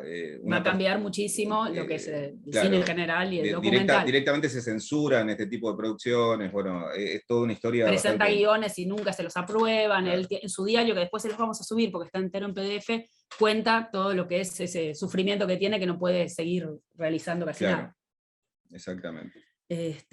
Sinfonías urbanas. Sí, bueno, ya comentábamos que esta película forma parte de toda una serie. Dentro de esas, una importante es esta A propósito de Niza, de Jean Vigo, que con la misma lógica de plantear una crítica a la sociedad de clase filma en ese lugar. Y les quería leer, nosotros les vamos a subir un texto que se llama El punto de vista documentado, que es un texto también importante que define lo que es el documental de Jean Vigo, y que plantea esto. Dice, yo quería hablarles de un cine social más concreto y del que me hallo más próximo, del documental social, o dicho con más exactitud, del punto de vista documentado. Este documental social se diferencia del documental sin más y de los noticiarios semanales de actualidades por el punto de vista defendido inequívocamente por el autor. Este documental exige que se tome postura, porque pone los puntos sobre las íes. Este documento social tiene que hacernos abrir bien los ojos. Bueno, es parte de esa, digamos, de toda esa construcción que se va haciendo, de entender qué es el cine documental y donde va ganando mucho peso esto, de tener un punto de vista social, de plantear una crítica a la sociedad, que va a tener un peso enorme en toda la historia, digamos, del cine documental. Y bueno, más o menos también por esos años, les habíamos comentado que la primera persona que había definido el nombre de cine documental era John Grierson, que fue el fundador de la Escuela de Cine Documental inglesa, también a fines de los años 20. Él era un sociólogo, y bueno, cuando fue a hacer unos cursos a Estados Unidos quedó muy impactado con Flaherty, vuelve y se pone a hacer cine, hace una película que es considerada el primer documental británico, que es Drifter, Pescadores, que hace también influido por Flaherty y también influido por Eisenstein, que él admiraba mucho, y de hecho pasaba sus películas en los cines club, pasaba El acorazado Potemkin. Influido por eso, hace esa película, pero es la primera película, es la única película que él va a hacer como director, porque después se transforma en un gran productor. Lo que hace es conseguir y convencer en Inglaterra de que haya una unidad de cine documental del Estado, primero con el departamento, digamos, de ventas del imperio, y después con el Correo Central, y él entonces él agrupa un montón de realizadores a los cuales él va a producir para que hagan películas. Y un poco el ideario de John Grierson era esto de, estaba muy ligado a lo que era el ascenso del laborismo en ese momento en Inglaterra, y se planteaba hacer un cine para la reforma social, así como había un cine revolucionario en la Unión Soviética, había un cine ligado a ideas, digamos, de reforma social en Inglaterra, que le encarna toda esta escuela de cine documental inglesa. Es interesante, por un lado, por cómo logran que el cine documental se convierta también en algo institucional, que tenga una producción y que lo banquen desde instituciones del Estado, y que también se lo utilice de forma educativa. Y después también es interesante porque esta escuela, al tener tantos realizadores, genera documentales todos de distintos tipos, utiliza distintas formas. Va a utilizar en muchos el modo más expositivo, también por este afán más didáctico que tenían, pero también va a utilizar otras formas observacionales y hasta formas que preanuncian un poco el modo participativo, con uno de los documentales que se llama Housing Problems, Problemas de Vivienda, que es muy interesante. Tenemos un fragmento que podemos ver muy cortito, porque es uno de los primeros documentales donde van y hacen entrevistas en el lugar, con unos aparatos enormes que tenían en ese momento, porque no tenían la tecnología, ¿no? Que hubo después desde fines de los 50, pero logran, y con unos aparatos enormes, un barrio obrero y hacer entrevistas. Y eso es una de las primeras veces que se hace. Vamos a ver ese fragmento And now for the people who have to live in the slums. Here is Mr. Norwood. These two rooms which I am in now, I have to pay 10 shillings a week for, and I haven't a room to swing a cat round. I've also got 5 other neighbours alongside of me with the same predicament as I'm in myself. And I'm not only overrun with bugs, I've got mice and rats. With the washing, my missus has to send out every little bit of washing there is. Every drop of water we have to go out in the yard for, to fetch in. If we want to wash the baby, we have to use the dish and use it in the same room as where I am. This is what Mrs. Hill has to say. This house is getting on my nerves. We're shored up in every room. It's the staircase that you can't walk up it unless you find you're seasick. One leg you want longer than the other. And as the upstairs is coming downstairs, well, it's sinking. We went to see the new houses and they're lovely. For here, it gets on your nerves, for everything's filthy. Dirty, filthy walls, and the vermin in the walls is wicked.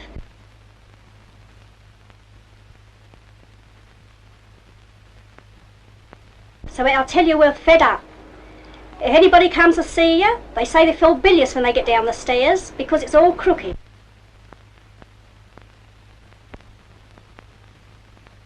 These are the stairs I told you about, that you want one leg bigger than the other to come up.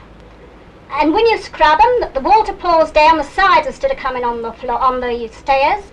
And what with the hole in the wall, I can't tell you how we have to manage. there is that we just cleared up for daytime to keep the dirt out of our mouths, and that's all. You go up the stairs, you don't know whether you're coming down again or not. You see, you're frightening the children up the stairs in case they fall down, and you're frightening them to go on the landing in case the landing comes down into the passage, so I can tell you how we are fixed. And here is Mr. Berner. I reckon the conditions of living in these little slums is a bit hard for the wife, and besides myself and the children, bringing them up in one room. Whoa! Oh, whoa! Of course, a lot of people don't understand what it is living in one room. The cooking conditions is very hard, especially on the wife. Of course, we can only buy enough food for the one day, as there's no conditions or anywhere to keep the food overnight. As you wouldn't do the food any good to keep it, being there's all the breath of the 5 of us in the one room, would turn it bad. Of course, I don't suppose people realise what it really is to be tied up in the one room and cannot get anything any better. We are only hoping that the council will liven their ideas up and get their minds made up to get the flats ready, so that every working class man will have a hygienic flat to live in, where the cooking conditions is better, the living accommodation is better, sleeping accommodation is better, and what's more, you have a bath. Bueno, esta película es de 1935, entonces, como les decíamos, era muy, muy difícil técnicamente poder haber hecho esto con entrevistas en el lugar, entonces tiene esa, digamos, esa cuestión. Y bueno, todas las películas de este grupo sobre todo ponen el foco en mostrar las condiciones de vida de la clase trabajadora, y son financiadas por el Estado, pero a su vez en muchas, esta es una de las que más, no todas son así, buscan ser críticas también del Estado o de distintas cuestiones. También hay una que se llama Coal Face, la cara del carbón, que también plantea una crítica a todo digamos, el trabajo en las minas. Bueno, vamos a seguir así como un pantallazo muy rápido por esos años. ¿Cómo vienen? ¿Vienen bien? Vamos muy así como prum, tirando muchas ideas. ¿Cómo lo vienen recibiendo? Aunque, ¿bien? Ok. Recuerden, bueno, cualquier cosa nos avisan. Avisan y paramos. Claro. Bueno, por esos años también, bueno, está la crisis de los años 30, la Gran Depresión, y en Estados Unidos también surge otro tipo de cine particularmente documental. Se forma un grupo que es la Works Photo and Film League, la liga de los trabajadores de foto y cine, y que es muy interesante porque realizan un documental que se llama Hambre, sobre una marcha de desocupados que se hace en 1932, y mandan camarógrafos a distintos lugares de Estados Unidos para que registren desde distintos lugares la marcha que iba hacia Washington, y después, con lo que filma cada uno, hacen un largo. Y eso es muy interesante porque también es una práctica, bueno, de hacer un documental colectivo, y también el nombre que se ponen, que es una práctica que se va a ser retomada y que vamos a ver también a lo largo del curso, de formar colectivos, de hacer grupos de cine militante, de firmar como grupo y no como realizadores. Así que eso es interesante que se dé en el propio Estados Unidos al calor de la crisis. Y otra cuestión muy... Workers Film and Photo League, porque ahí me preguntan el nombre del movimiento. En esos años también otro, digamos, movimiento social revolucionario muy importante que sacude al mundo del cine es desde ya la Guerra Civil Española. La Guerra Civil Española está muy filmada, hay un montón de material fílmico sobre la revolución y la guerra en España, y es interesante también porque se vuelve a dar un debate, retomando lo que pasó, digamos, en la Revolución Rusa, que se expropió y se nacionalizó toda la industria del cine. En España, al calor también de las tomas de tierras, de las tomas de fábricas en el momento de alza revolucionaria, también se toma, digamos, y se nacionaliza bajo control obrero, digamos, la industria del cine. El Sindicato de Trabajadores del Espectáculo, dirigido por los anarquistas, va a controlar, digamos, las productoras cinematográficas, las salas cinematográficas, y se dan debates muy interesantes, por ejemplo, sobre qué películas pasar, qué es lo que necesita el público en esos momentos, si había que pasar ficción o documental, si había que pasar películas pasatistas o no. Son todos debates que se dan, y además una producción documental muy grande también internacional, así como estuvieron las brigadas internacionales apoyando la lucha revolucionaria en España. Hubo cineastas que viajaron a filmar, como Joris Ivens, que es un documentalista también muy importante, que no solo va a viajar a España a filmar la guerra civil española, sino después a lo largo del siglo XX va a viajar a todos lados, va a ir a Rusia, y va a filmar en Rusia en los 30, bueno, va a ir a China, va a ir a Chile, va a ir a Vietnam, y es un cineasta que, uno de los primeros que dice el nombre de cineasta militante, que se considera un cineasta militante, y que va a recorrer al calor de la lucha de clases todo el mundo para filmar. Vamos a ver ahora un fragmento muy pequeño de una película que se llama Celuloide Colectivo, que después nosotros les vamos a mandar el link de la película entera, porque es muy interesante porque cuenta todo este proceso del cine de la Guerra Civil Española y del proceso de lucha de socialización de la industria. Ahí pegó el link. La Guerra Civil Española es el primer conflicto armado que es cubierto por películas sonoras. Por primera vez en el mundo, una cinematografía se pone a producir materiales informativos y de propaganda. Fue la primera guerra filmada por todos, porque aquí estaban todos. Los rusos, los americanos, de todos los países exóticos. Y ha sido el mejor testimonio que nos han dejado. No ha habido otro. No existía más productora que CNT FAI en ese momento. Era todo una pura colectivización. En Barcelona, el movimiento obrero, con la ayuda de la Guardia Civil, logra sofocar el alzamiento militar. Este momento histórico es filmado por un grupo de cineastas bajo la dirección del periodista Mateo Santos. Y así, Reportaje del movimiento revolucionario en Barcelona se convierte en la primera película de más del centenar que realizarán los anarquistas durante toda la guerra civil. Sobre las ruinas de la burocracia se alza la labor febril de los sindicatos obreros. El pueblo, magnífico en su furor, hizo fracasar el cobarde propósito de unos militares sin honor, en sorda alianza con la alta burguesía y los negros cuervos de la Iglesia que inspira el Vaticano. Me parece un prodigio de espontaneidad, porque era coger las cámaras y ir a filmar como se filma ahora, ¿no? Pues evidentemente salieron a la calle a filmar, filmaron y montaron. Junto a los muchachos de pecho firme, las jóvenes milicianas, bellas y gentiles bajo su atuendo de guerra, levantan los puños prolongados por las pistolas a la par que sus indómitos corazones. La socialización empieza el 19 de julio de 1936 en Barcelona, cuando los trabajadores del espectáculo declaran la huelga general, como declara todo el movimiento obrero, y ocupan las salas cinematográficas. En un principio no saben qué hacer, simplemente se trata de ocupar los puestos de trabajo. Los trabajadores se reúnen en asamblea el 6 de agosto y efectivamente deciden poner en marcha el proceso de socialización de la industria del cine. A pesar de las dificultades y arriesgando sus vidas para obtener valiosas tomas, registran batallas a campo abierto, en primera línea de fuego. El líder anarquista Buenaventura Durruti acaba de llegar a Madrid con su columna para colaborar en la defensa de la ciudad cuando es abatido por una bala en extrañas circunstancias. El cuerpo de Durruti se traslada a Barcelona, donde recibe una multitudinaria despedida.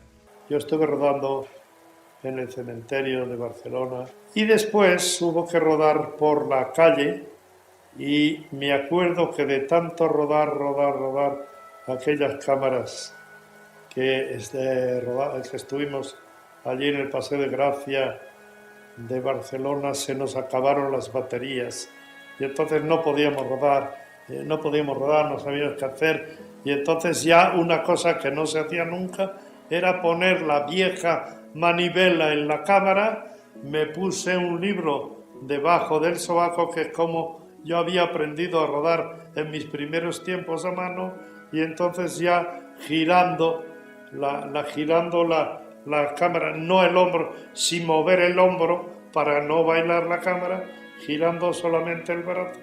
Entonces me chupé todo lo que es la parte final de exteriores de Durruti, que hoy se puede ver y se puede conservar porque se hizo así, se rodó a mano. Yo me acuerdo que acabé roto y vamos, la gente me tomaban un poco hasta el pelo por si yo pensaba que aquello, pero ¿tú crees que esto va a valer algo?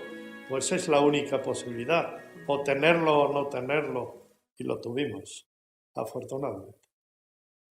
Bien. Bueno, sí, esta película completa es buenísima, después les vamos a mandar el link para que la vean, pero bueno, elegimos también estos fragmentos porque está bueno también este camarógrafo que fue parte, digamos, protagonista de los hechos y cómo cuenta la importancia, ¿no?, que le dio en su momento, que estaba viviendo hechos históricos importantísimos para firmar lo que hasta lo hizo a mano, ¿no? Si lo conectamos con lo que hablamos inicialmente, que era esta cuestión ética o por qué yo hago un documental, por qué documento, o sea, también acá surge un propósito que es el de dar testimonio, ¿no?, que es algo que el documental tiene también como pulsión, ¿no?, que es diferente al tema de la ficción, ¿no? Dar testimonio, guardar ¿no?, la historia para las generaciones futuras, etc. Yo creo que eso es algo que es diferente también a la ficción y que es algo que el documental mantiene en todo momento.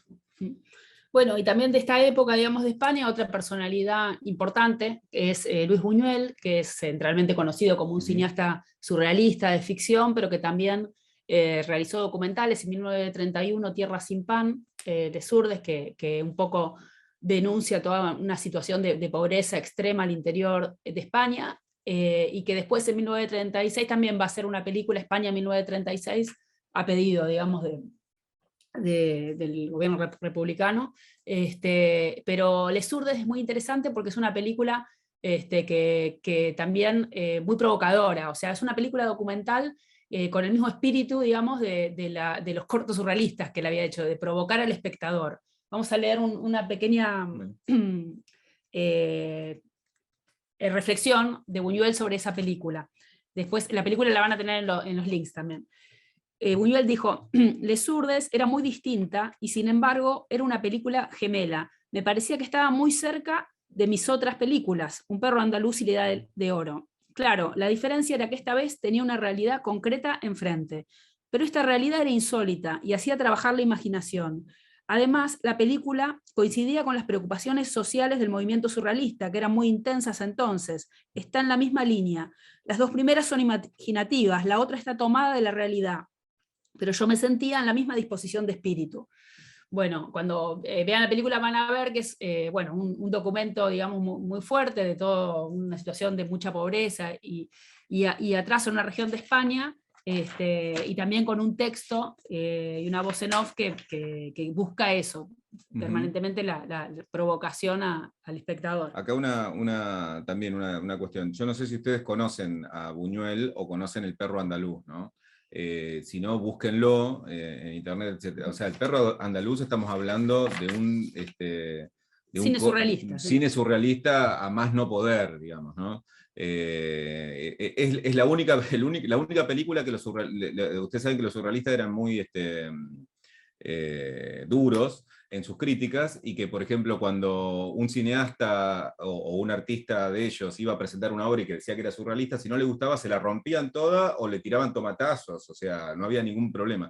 Entonces Buñuel cuenta que cuando presenta Un perro andaluz, se había escondido detrás de la pantalla de proyección, esperando que los surrealistas lo mataran, y los surrealistas lo aplaudieron de pie, o sea, casi se lo llevan en anda, creo. O sea, el perro andaluz es un delirio. Entonces, que él diga que el documental Las Surdes es una continuidad o es la misma lógica del perro andaluz, también te habla del documental, digamos, ¿no? Y de la visión esta, o este debate que tuvimos, esta información que damos al inicio, el debate, ¿no?, los cruces entre ficción, realidad y tal. Lo que él encuentra en Las Surdes es en realidad una sociedad medieval, ¿no? En el medio del siglo XX. Encuentra una sociedad que había quedado en el tiempo, ¿no? Entonces era como viajar al pasado y ver un choque entre épocas. Entonces, y en ese choque surge su documental. Por eso hay surrealismo para él en esa película. Bien, seguimos. Sí. Vamos ahora, imposible olvidarse de la escena del ojo, claro. Sí, bueno, Laura dice eso.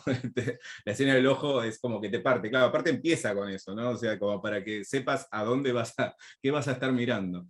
El perro andaluz. Bien, hablamos del cine un poco, ¿no? Estamos haciendo estas pinceladas del cine documental en la Unión Soviética, hablamos del cine documental en Inglaterra, ahora en España, etcétera, que son también están relacionados a momentos políticos, ¿no? Esta cuestión, por ejemplo, los ingleses estaban más relacionados a una cuestión reformista, socialdemócrata,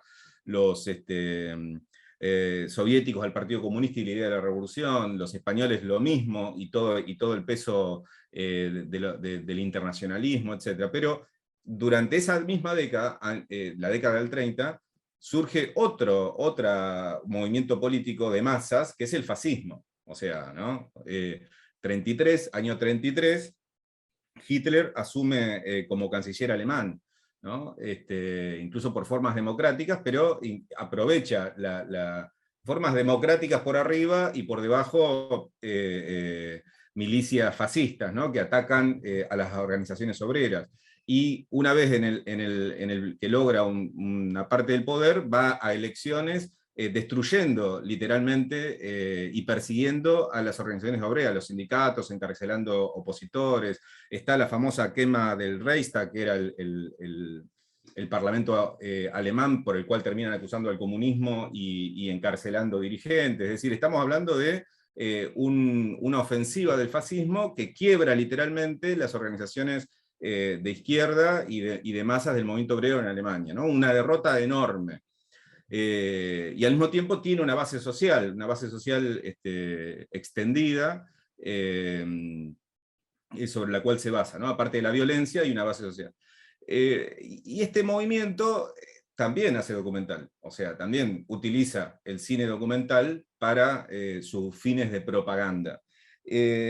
Y acá viene una cosa interesante, porque, por ejemplo, ustedes no sé si lo conocen de nombre por lo menos, pero es Goebbels, que era el ministro para la Ilustración Pública y la Propaganda del Tercer Reich, ¿no? Entre 1933 y 1945, un personaje que lo ves ya y es como terrible. Él tiene una frase que es interesante porque él había dicho que ellos necesitaban hacer su propio acorazado Potemkin, ¿no? ¿Qué significa esto? No hablamos antes o sea, yo solo nombré el acorazado Potemkin porque me metí mucho en Bertov, porque estamos hablando de documental, pero el acorazado Potemkin, que es una película de ficción soviética, en realidad arrasa en el mundo porque innova en todo el lenguaje, innova el lenguaje cinematográfico. O sea, una vez que el acorazado Potemkin se realiza, Einstein se proyecta como cineasta a nivel mundial, y en Estados Unidos, en Hollywood, los cineastas y los montajistas miraban la película para copiar el tipo de plano y los movimientos de cámara que hacía y la narrativa que utilizaba, digamos, a ese nivel. Es el acorazado Potemkin, por eso es considerada una de las mejores películas de la historia del cine. O sea, se dice es la primera, la segunda, la tercera, o sea, ese tipo de clasificaciones arbitrarias, pero en este caso es interesante conocerlo así. Bueno, entonces, el tipo dice, hay una frase, porque incluso Einstein después hay textos en donde se contesta, Goebbels con Einstein escribe, o sea, porque son textos públicos. Goebbels había dicho que quien no tenga, sobre el acorazado Potemkin, quien no tenga una cosmovisión sólida, podría hacerse bolchevique al ver esta película. Esto muestra con claridad que la tendencia política puede ser incluida con maestría en una obra de arte, e incluso la peor tendencia puede ser propaganda, ¿no? La comunista para él, si esto se hace con los medios de una obra de arte excepcional, ¿no? Entonces el tipo dice, tenemos que construir nuestro propio acorazado Potemkin. ¿Cómo utilizamos el cine, ¿no? Para hacer propaganda de masas, ¿no? y ir hacia adelante con el fascismo, con las ideas fascistas? Entonces, lo que surge desde el ángulo opuesto es el polo fascista discute este problema. Hay muchos cineastas que ellos llaman, pero hay una cineasta mujer que se llama Leni Riefenstahl, que nace en 1902, muere relativamente hace poco, 2003, una personalidad nefasta, digamos, de la historia del cine, que había empezado su carrera en lo que llamaban los films de montaña, que eran unos films alemanes que tenían mucha difusión en Alemania y que tenían que ver mucho con... se llaman de montaña porque se filmaban mucho en las montañas, digamos, del país, y tenían que ver con cómo se transformaba los protagonistas en su lucha con la naturaleza, ¿no? Trabajaba en eso, también era actriz, etc. Pero era de derecha, ¿no? Era fascista. Entonces, cuando empiezan a discutir a quién sumar para hacer una película de propaganda grande, el mismo Hitler es el que plantea que tiene que ser Leni Riefenstahl. hay oposición incluso de una parte de los jerarcas nazis, inclusive Goebbels dice que no quería eso, etc., pero termina siendo ella. Y filma varias películas, pero hay dos, en realidad son tres, porque una es en dos partes, que son las más conocidas, que una es en 1935, que es El triunfo de la voluntad, que es, y la otra, que es en dos partes, se estrena en 1938, pero trata sobre los Juegos Olímpicos de verano que se hacen en 1936 en Berlín, y que tiene dos partes, que se llama Olimpia. La parte 1 es el Festival de las Naciones, y la parte 2 es el Festival de la Belleza, ¿no? El triunfo de la voluntad es un documental por encargo, como dije antes, del partido nazi, y se hace toda una puesta en escena para que la película pueda ser filmada. Y el documental lo que muestra es, lo que dice mostrar, ahora vamos a ver un fragmento, es el desarrollo del Congreso del Partido Nacional Socialista en Nuremberg, 1934. Incluso hay un documental de Rossif, si no me equivoco, que se llama De Nuremberg a Nuremberg, porque en Nuremberg empieza el partido nazi, digamos, con este espectáculo monumental, y en Nuremberg se hacen los juicios de Nuremberg que terminan condenando a la muerte a gran parte de los jerarcas, ¿no? El Congreso del Partido Nacional Socialista en Nuremberg del 34 lleva 700.000 militantes, ¿no? Y simpatizantes, toda la jerarquía nazi, y el tema principal del triunfo de la voluntad, digamos, es el regreso de Alemania a la categoría de potencia mundial. Incluso la película empieza, les voy a leer la frase, porque no se las quise poner en el fragmento porque es largo, la película tiene tiempos largos, pero para la lógica está muy bien, pero empieza, dice, el triunfo de la voluntad, el documental del día del partido de 1934, realizado por orden del Führer, dirigido por Leni Riefenstahl. 5 de septiembre de 1934, 20 años después del inicio de la Guerra Mundial, 16 años después del inicio del sufrimiento de Alemania, 19 meses después del comienzo del renacer alemán, Adolf Hitler vuela de nuevo a Nuremberg para pasar revista a sus fieles seguidores. Así empieza el documental, ¿no? Con todo esto y con unas letras que no las van a ver pero que son todas góticas, que uno hoy diría es una película de terror, ¿viste? Pero bueno, era muy fuerte. Lo que les voy a proponer es que veamos un fragmento de 5 minutos, tanto del Triunfo de la Voluntad como de Olimpia, que le pongo ahí, y voy a hablar sobre esto a continuación.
In die treuesten Hände gebe, die es in Deutschland gibt. Denn in den Zeiten hinter uns, da habt ihr mir eure Treue tausendfältig anders sein und es wird auch nicht anders sein.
Bien, voy a decir varias cosas sobre las dos películas. Una, que El triunfo de la voluntad tiene como innovaciones técnicas enormes también para la época, tanto como dijimos antes, ¿no? Los soviéticos, etcétera, el Potemkin o incluso Bertov con El hombre de la cámara, etcétera. Tiene cámaras en movimiento, teleobjetivos para crear perspectiva distorsionada, no sé si puse, pero por ejemplo tiene... ok, Gabriela. Tiene, por ejemplo, sí, teleobjetivos que distorsionan, hay lentes que distorsionan la percepción, entonces es raro como uno lo ve. Hay fotografía aérea, como bien vimos. También un uso de la música muy potente, etc. La producción contó con cosas gigantescas, con una producción gigantesca. Voy a leer algo, ¿no?, de lo que tienen. Tenía 120, Leni Riefenstahl, para poder hacer la película, tuvo 120 colaboradores, con 16 camarógrafos, asistentes y técnicos, 30 cámaras, 4 camiones con equipo de sonido, 22 automóviles con choferes y fuerzas policiales, un edificio entero donde paraba todo el equipo, se construyeron puentes especiales, torres, rampas para las cámaras, un ascensor eléctrico de 40 metros, etcétera. Es decir, no estamos hablando de una película que es una superproducción. Una superproducción, sí. Claro, exacto, como dice ahí Marcela, es abismal la diferencia de producción y la puesta en escena que hacen. Acá, y Olimpia hace lo mismo también. Olimpia llega a usar también globos con cámaras automáticas para las alturas, cámaras que se meten debajo del agua. Yo ahí solamente pude hacer un fragmento. Son películas largas, ¿no? Lo que acabamos de ver es pinceladitas, así, incluso Olimpia, obviamente, toda la parte, les cuento una parte, en realidad todo ese fragmentito debe durar como 10, 15 minutos, todo el inicio solo de Olimpia, que es desde el Partenón griego, estatuas, noche, humo, las estatuas se convierten en personas de carne y hueso, los cuerpos de varones y cuerpos de mujeres, las mujeres son como, danzan alrededor del fuego, se convierten en fuego, terminan el atleta con la antorcha corriendo por toda Europa, desde Grecia hasta llegar, pasando por todas las capitales, hasta llegar a Berlín, y en el momento en que prende el fuego se ve la cara de Hitler, o sea, estamos hablando de eso, ¿no? O sea, como digo, apoteótico y etcétera. Entonces, ahora, ¿cuáles son los dos modos que, digo, por la idea esta de los modos, ¿no? Los modos documentales que venimos viendo? Podemos decir que son dos modos, ¿no? El poético, claramente, que también vimos en otros, es poético, la imagen, es sobre todo la música, el sonido, la puesta, ¿no? Es experimental, porque es experimental, es majestuoso, etcétera, digamos, la puesta que tiene. Y también un modo, y después usa un segundo modo, podemos decir, está el poético, y después usa un segundo modo, que ahí podríamos, esto nos abre un debate, porque es un modo observacional, ¿no? Pero mentiroso. O sea, nosotros dijimos antes que el modo observacional tenía que ver con, esto sucedió, o sea, yo voy y filmo mi documental, y esto hubiera sucedido, aunque yo no estuviera acá, ¿se entiende? Es decir, el modo observacional es, yo voy a un lugar, me convierto en una mosca en la pared, como dijo Violeta hoy, que era una definición del modo observacional, y miro lo que sucede. Y si yo no hubiera estado, todo se hubiera dado tal cual pasó. Eso es lo que yo quiero decir con el modo observacional, eso es lo que, si uno utiliza realmente, y hay películas de modo observacional así, que son buenísimas. Bueno, y ella en realidad presenta la película de una forma poética y observacional, porque parece que todo sucede, y ella estuvo ahí, oh sorpresa, con 40 camarógrafos, 120 o sea, en realidad todo estaba preparado para ser filmado, no era observacional. En realidad el Congreso del Partido Nacional Socialista es la película. O sea, en realidad el objetivo del Congreso del Partido Nacional Socialista era generar la película de Leni Riefenstahl para mostrarle al mundo el poder del fascismo y para hacer su propaganda. Lo mismo sucede con Olimpia cuando muestra cómo se desarrollan las Olimpiadas en el 36.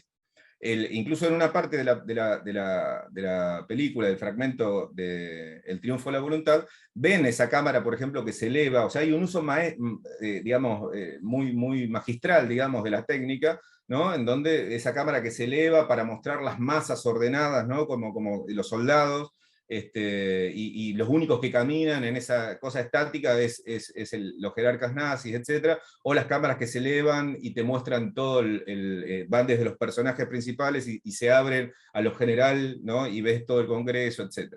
Bueno, entonces, claro, Marcela dice, es impactante la posición de las cámaras completamente, para la época, en la actualidad también lo son, ¿no? Cámaras aéreas, o sea, ahora el dron es fácil de usar. En ese momento, ¿no? Los aviones o las cámaras aéreas, 40 metros para arriba, mover la cámara y aparte era con fílmico, no es video. O sea, vos tenés que aprender a hacer que el fílmico funcione, que grabe, que esté bien expuesto, etc. Un montón de cuestiones técnicas para que eso funcione. Lo mismo el sonido, etc. Claro, la entrada de Hitler y todo eso. Bien, entonces esto nos demuestra dos cosas para mí. Una, que la posibilidad de las innovaciones técnicas también y experimentales por parte del fascismo, y por otro lado, abre también a una cuestión que es el uso traicionero, digamos, de los modos. O sea, y ahí se entiende la cuestión ficcional también, ¿no? Es decir, hay una construcción ficcional presentada como documental, que después, si vos lo vas a ver, aunque también es una realidad, el Congreso se hizo y esa gente estaba, digamos, ¿no? O sea, no es que todo eso, ¿no? Incluso hay una parte, hay parte del documental, si ustedes lo ven, que uno se pone, porque incluso hay una parte donde Hitler va y están formados de forma, como si fueran soldados de un regimiento, trabajadores con palas, o sea, cosas muy raras. Pero el nazismo hace estas cosas así, y después hace cosas aberrantes, más aberrantes, ¿no? O sea que esto, como por ejemplo, en 1940, documentales como El judío eterno, por ejemplo, que es asquerosa cuando uno lo ve, 1940, también pedido por Goebbels, que es propaganda directamente antisemita. Utiliza mucho material de archivo de documental y de películas de ficción, pero todo en para función mostrar la inferioridad. De mostrar, claro, justificar, digamos, toda la ideología antisemita. Sí, y nazi es un documental que se pasa, una película que se pasa Sí, como incluso, un documental de archivo que se pasa por todos lados. claro, está presentada a un estilo documental y es una ficción Sí. brutal para decirte que el judío es un parásito, digamos, ¿no? Es un uso terrible. Bien, acá teníamos una duda de si hacíamos una ronda de porque nosotros, pensábamos quizá hoy cerrar acá, nos quedó una partecita Segunda Guerra fuera sobre la Mundial. Segunda Guerra Mundial, pero la podemos retomar en la próxima, porque como que ya... Y está bueno si nos hacen consultas durante la semana, nosotros las vamos respondiendo y ya vamos sabiendo incluso qué debates hay o qué ideas para el próximo.